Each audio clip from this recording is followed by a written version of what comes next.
This is the Folksy Friend, and I am here to do a breakdown of episode 1 of Amazon's Rings of Power. My breakdown is going to be very lore heavy, so it's going to be essentially for people who don't know a lot of the deep lore of Tolkien and just kind of giving you what you need to know to really understand every reference in a way that is fairly detailed. So if you're going to be all like, do not cite the deep magic to me. We get started, and let's go ahead and get into it.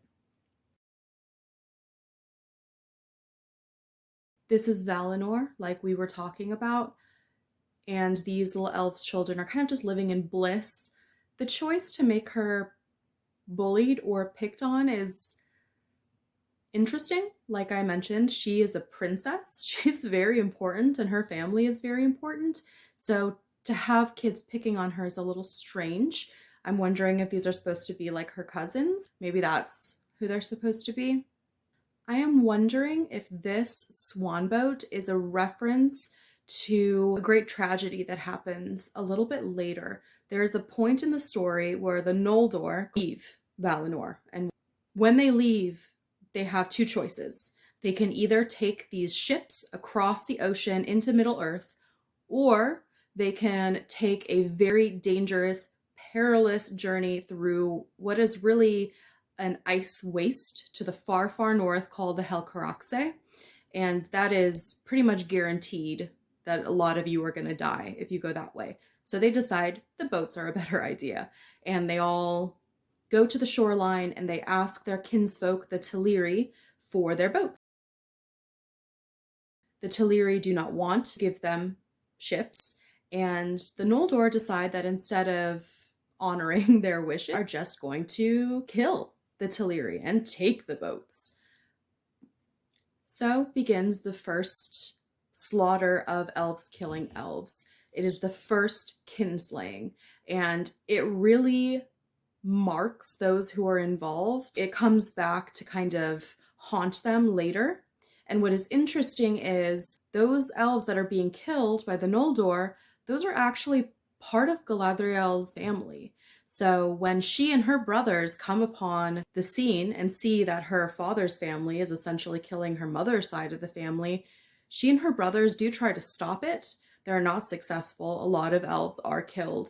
And I'm wondering if this scene of her watching the boat, little toy boat, get hit with rocks and she's screaming, no, stop, supposed to invoke the kinslaying at Alqualonde. I might just be reading too much into it, but it just seems like a strange thing to include this unless it's supposed to be referencing something else.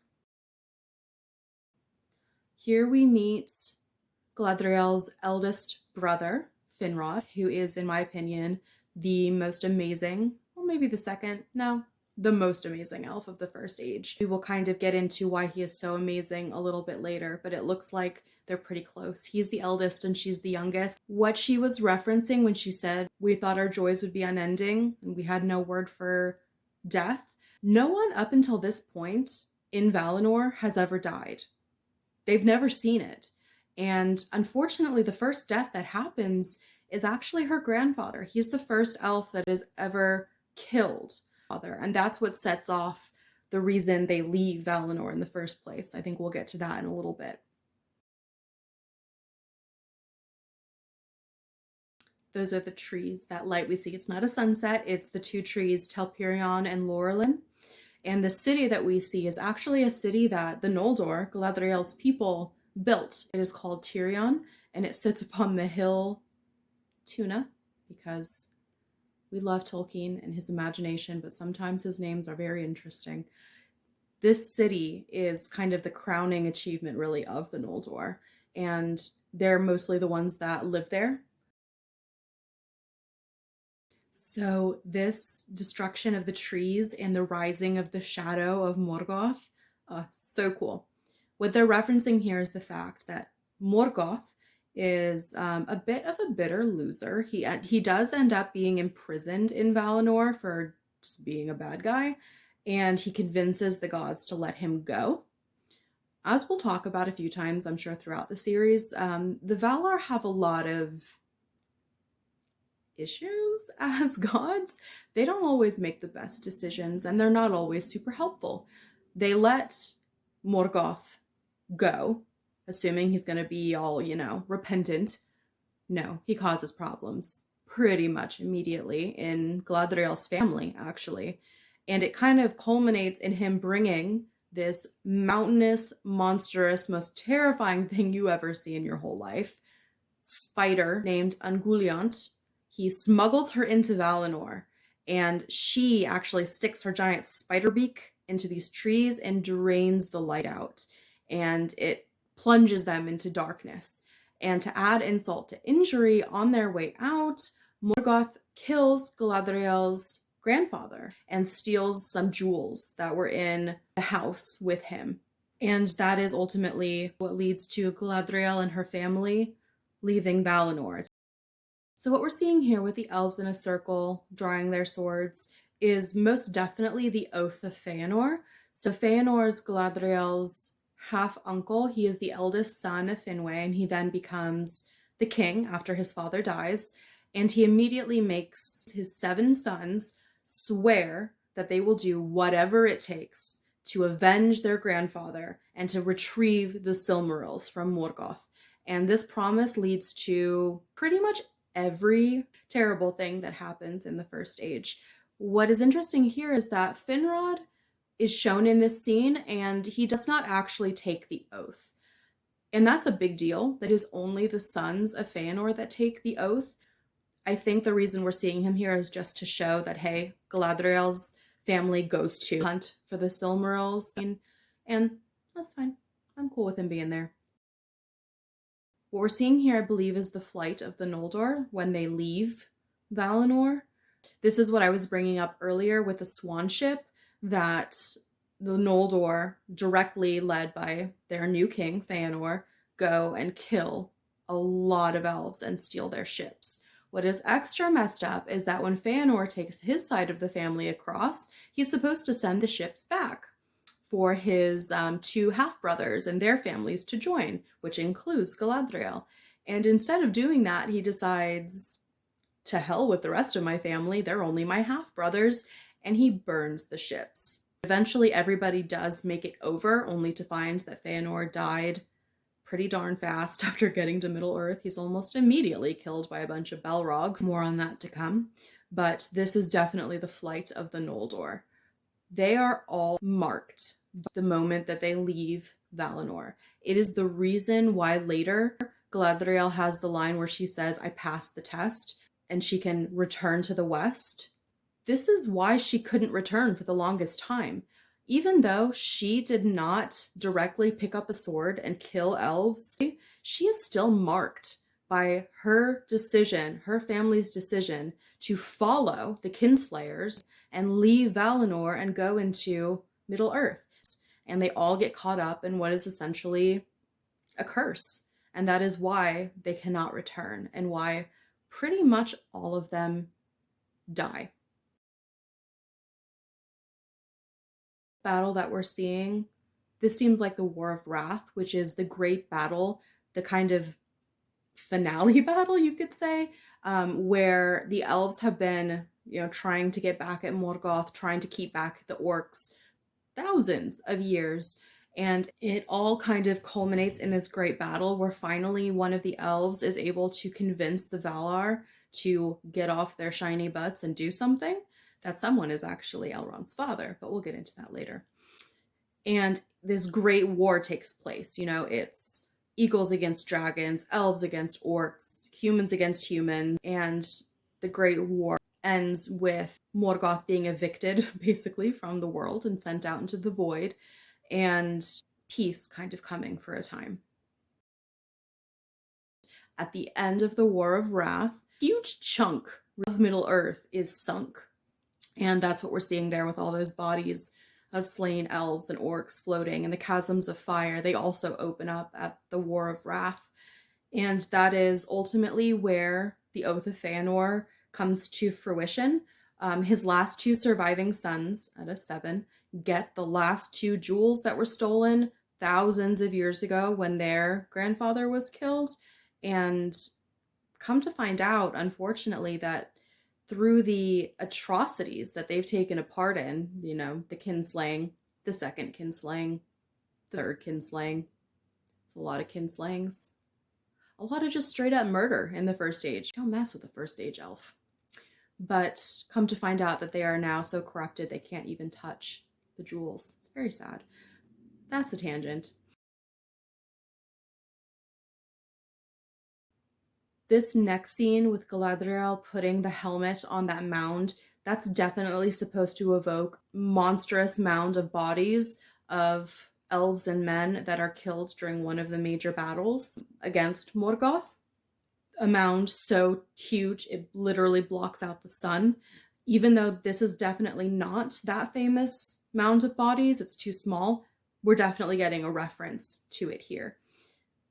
Also, interestingly, it is during that battle, if I'm not mistaken, that Finrod, her brother, is saved by a human. And later in history, Finrod gives his life to save that same human's son. This is kind of a reference not only to huge death toll that happens when fighting against Morgoth and the orcs, it is also a reference to what essentially will end up causing her brother his life. Like I mentioned, orcs came from the essential torture of elves.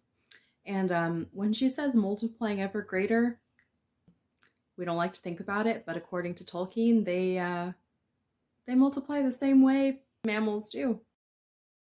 Sauron is not actually a sorcerer. He's actually a Maiar.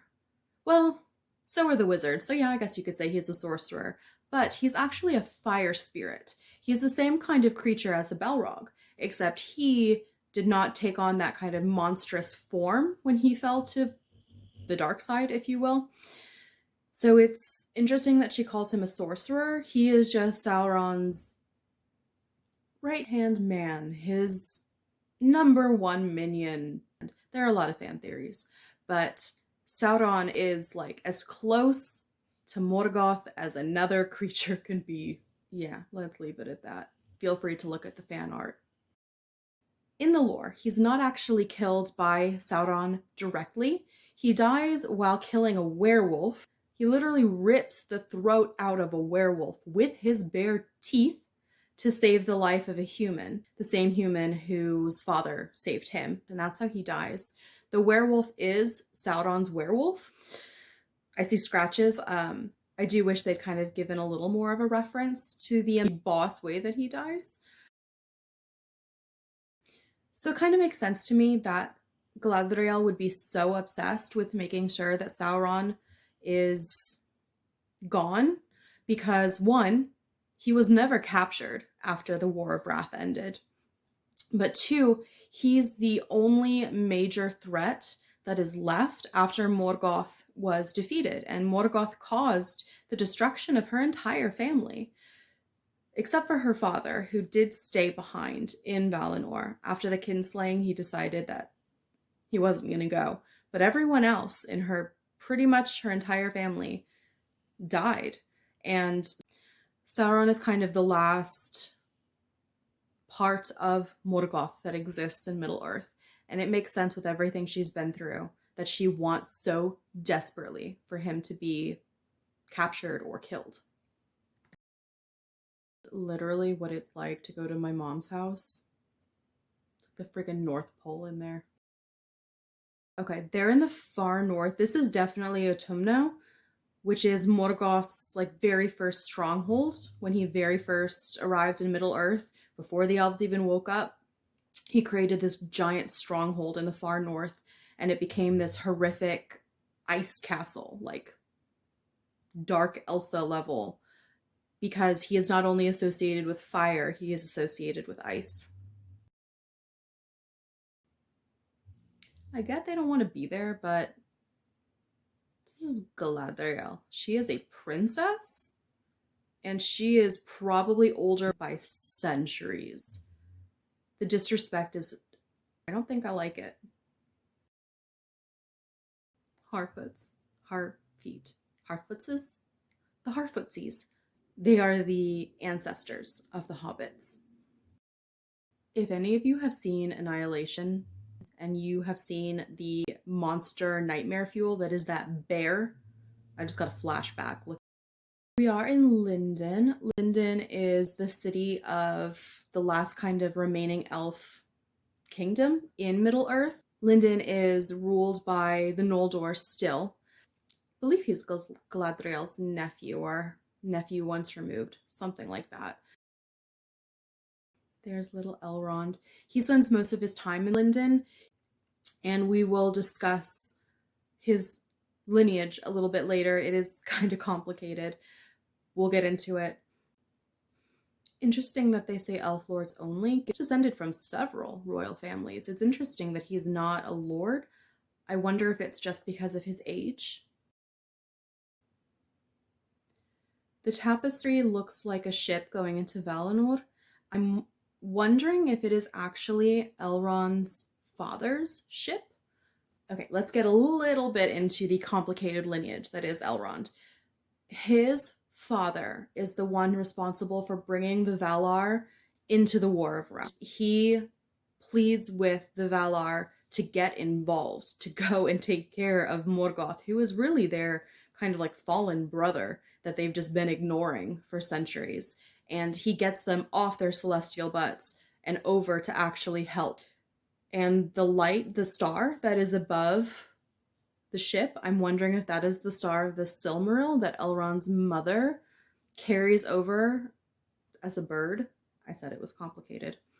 But I'm wondering if this moment is supposed to invoke his father getting to Valinor to get the help that they all needed to defeat Morgoth. And I could be looking too much into it. It might just be a pretty tapestry of Valinor.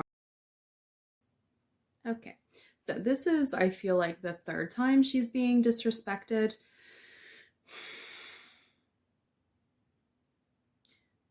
This is the Lady Galadriel, daughter of Finarfin, son of Finwe, High King of the Noldor himself, one of the very first elves to ever exist. One of 3 first elves who even went to Valinor in the first place.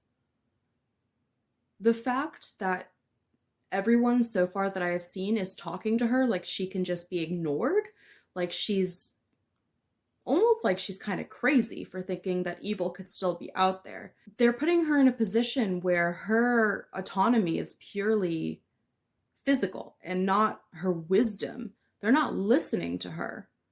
And I think that is pretty disrespectful to her character. I'm not liking that. Her as a character, I think so far, is fine. It's the way other people treat her that I'm not okay with. And I hope that is not something that continues. I'm wondering if we are supposed to see Gil-galad as a good character or not. They're almost showing him like he's pompous. The way they've styled him with his long hair, the way they showed that Elrond wrote his speech when really we expect elves to be able to, drop this flowery kind of nonsense with the drop of a hat. I'm getting the feeling that we're not seeing him as a good person, and I don't know if that is intentional or just kind of my view of it, but I'm not seeing him as someone to be respected. I'm seeing him as sort of a symbol of what royalty shouldn't be. Let me know if you agree with that. The only people who should have the authority to let anyone in to Valinor is the Valar themselves. I'm wondering if this is kind of a reference to when the Valar allowed any elf who wanted to return to Valinor, and maybe these ones were, out chasing down Sauron and they missed that memo, and that's what this is. But the show is kind of depicting it as if Gil-galad has the authority to just send whoever he wants over there, and that's definitely not true. That is definitely Finrod, her brother. Just based on her iconography with her flowing hair and the dog, Juan, that is definitely Luthien. She was a princess between an elf and a Maiar, a minor god, and she fell in love with a human, one of only 2 elves to really ever do that. And although it is a very beautiful but tragic story. That romance, that love actually is in Elrond's lineage. So the Southlands. Like I mentioned in the War of Wrath, when I said humans versus humans, there were some humans who gave in to the sales pitch of Morgoth, and he promised them land and riches and who knows what else, the typical things that a bad guy promises minions, and they fought on his side. The humans who fought on the side of the elves and the Valar, they were given a reward. They were given this beautiful island in the ocean called Numenor, that we'll get to. They were given trade and knowledge and friendship with the elves, whereas the humans that followed Morgoth and his side were left kind of behind in the dust in really the Dark Ages, and the Southlanders are definitely still in the Dark Ages here. How is it that the elfiest looking elf is the one with the buzz cut? How does that happen? So what he's referencing here, one, like I mentioned earlier, is Beren and Luthien, human and elf that fell in love. And that tale, unfortunately, did end in tragedy. They died twice. And even though it is a beautiful love story, Beren and Luthien's son, Dior, was then murdered along with pretty much everyone in his family by the sons of Feanor, those Noldoran princes who need so much therapy. And Dior's daughter actually was the only survivor of that massacre, and that is Elrond's mom. So on the other side, there was a human who was essentially airdropped into a hidden city of elves called Gondolin, and he fell in love with the princess. The only issue is that her cousin who wanted to get with her ended up betraying the hidden city to Morgoth, and the whole city was destroyed. So that was also a great tragedy. But their son's Elrond's father. So he actually comes from two pairings of elves and humans, and that is the reason why he is called Elrond half-elven. Even though he's not actually half-elf, he's more than half. That is why everyone in his family has the opportunity to choose whether or not they are going to be mortal or immortal. For example, his twin brother Elros chooses mortality. He chooses to live a long but finite life, while Elrond himself chooses immortality. And then his daughter, as we know, Arwen, chooses to be mortal with Aragorn. That's why that's possible. He is about to embark on a new project, one of singular importance. That sounds like the forging of the rings to me. Celebrimbor is the one that forges the rings, but he's taught how to do that by Sauron himself. So if this is the forging of the rings that he's kind of bringing about here with this reference, that would imply that Sauron is already like at Celebrimbor's house in some sort of form that we don't know about, which would be cool. If he's like being hidden like before our very eyes, that would be interesting. I wonder what would happen if Galadriel actually made it into Valinor. If the Valar would just, send her back because they haven't given her permission to return after the kinslaying and the kind of curse she's under. Okay, can someone knock this guy off the boat? He has irritated me for the last time. Oh, and we're singing now. We're all singing now. Get back in line. What if the Valar don't let you in because you got out of line? How long does it take to get into the Cloud Gate? And now she's gonna have to somehow, doggy paddle her way back to shore? Autumn has arrived. I take it back. That's not good. Okay, the juxtaposition with the Black speech with the meteor crash makes me think that this guy is not good. Meteor Man is a bad guy. Yes, because even though he crashed through the atmosphere and landed in a ring of fire, he still somehow has tidy whities on. Though I will say that looks either the Eye of Sauron or maybe the Ring of the Mount Doom. All right, that's the end of that. Definitely biggest complaints One, the styling of the elves. They're supposed to have a grace and an elegance to the way they speak and the way they hold themselves that show that they have been alive for so long that I just don't feel for most of them. And that, unfortunately, is kind of taking me out of it. That, as well as how they're treating Galadriel like she is more muscle than brain. I'm not a fan of that. A lot of her strength comes from her wisdom and what she has seen. And to see that ignored or straight up disrespected is not sitting well with me.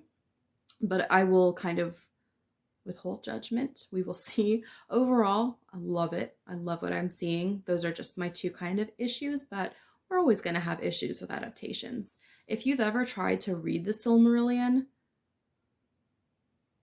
congratulations for even trying, because that book is not easy to get through. It took me, my best friend, many nights of reading it out loud and trying to puzzle through what on earth Tolkien was saying, because his sentence structure, he's a genius, but his sentence structure. Anyway, I hope that this video was enlightening, fun, helped you understand some things. I'm going to try to do the rest. We'll see how it goes. Thanks for spending some time with me, the folksy friend.